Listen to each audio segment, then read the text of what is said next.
All right. So my topic was K-12 online learning.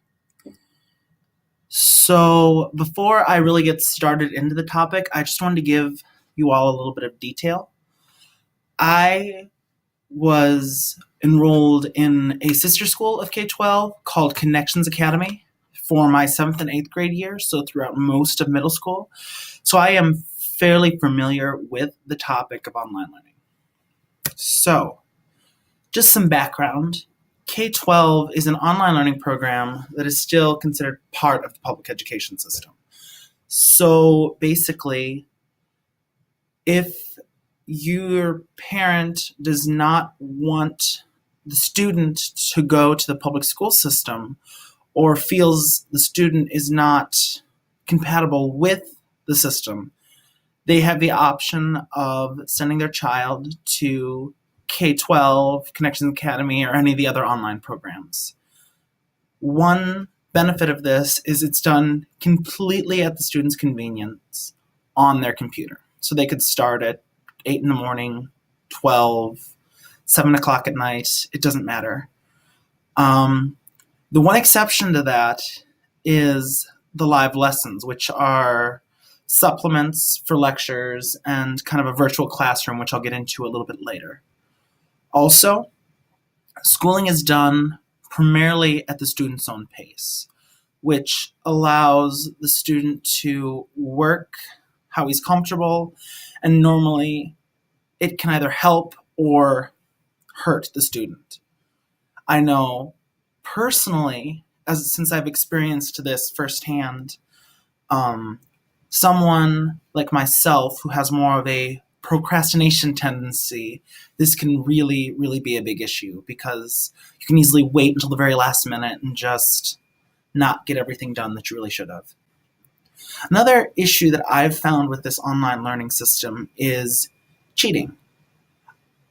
At least where I did it. Cheating was extremely prevalent, and I knew many people who cheated on things such as tests. All you really had to do was copy the information from your test or quiz and paste it onto Yahoo Answers, and someone will answer it within the next day or two.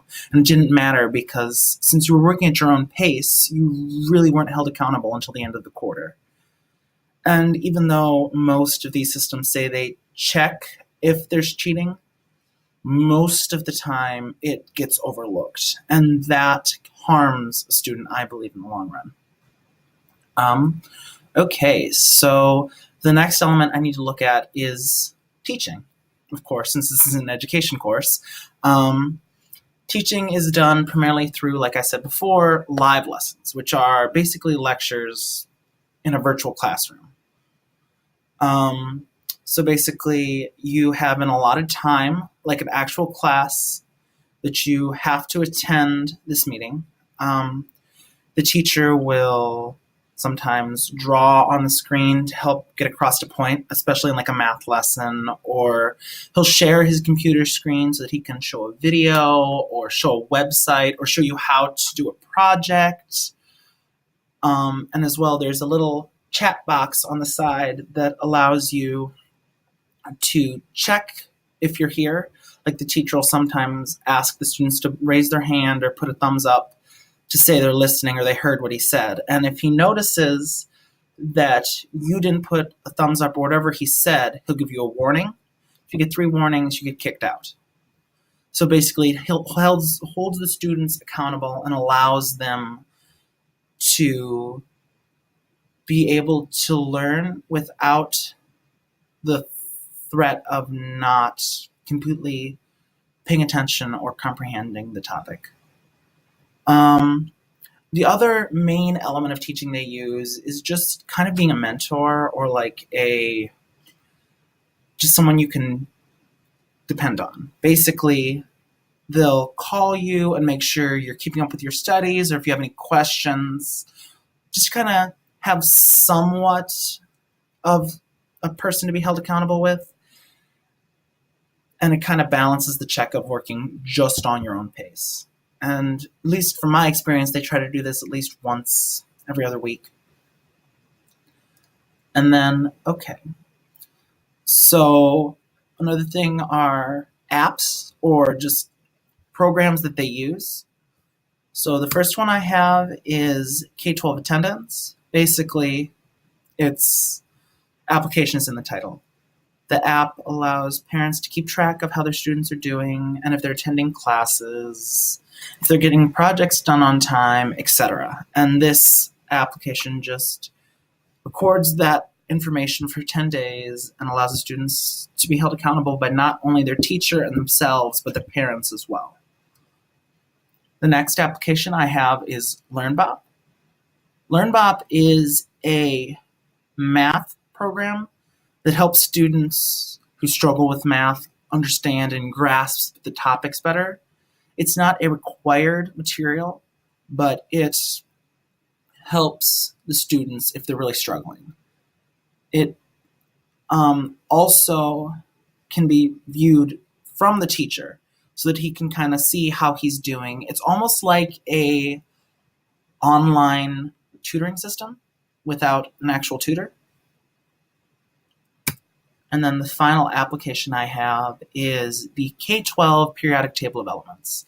So basically, this app was designed by the company to help the students understand the periodic table, to show them the names of the elements, to give them their atomic number, their atomic mass, etc., just to help understand the course of chemistry, which is one of the number one most required classes in the science program for K-12. So, how does this impact us as an educator? First, personally, it helps me realize there are more than one way for a student to learn. You don't just have to be someone who learns through lectures or learns through reading. You can learn through an online program, an teaching program, homeschool, public school, private school, etc. There's not just one way to accomplish the task at hand. I also learned that a student working independently and the teacher being more as of a coach can work and is sometimes, depending on the student's personality, more successful than the traditional lecturing teacher seen more as a boss. Another thing that I take away personally is the idea of certain projects allowing the students to work more at their own pace and more at their own level, rather than giving them due dates constantly. However, I would say that this is not a good principle all of the time, however, because honestly, at least from my experience, that's not how the real world works. You're going to have due dates. You're going to have things done at a specific date or a specific time. Overall, the biggest takeaway I have is that we don't always have to be a conventional teacher for our students to learn, succeed, and thrive in school. We need to sometimes think outside the box, think for ourselves, and just find the best way for us to teach and our students to learn. Thank you.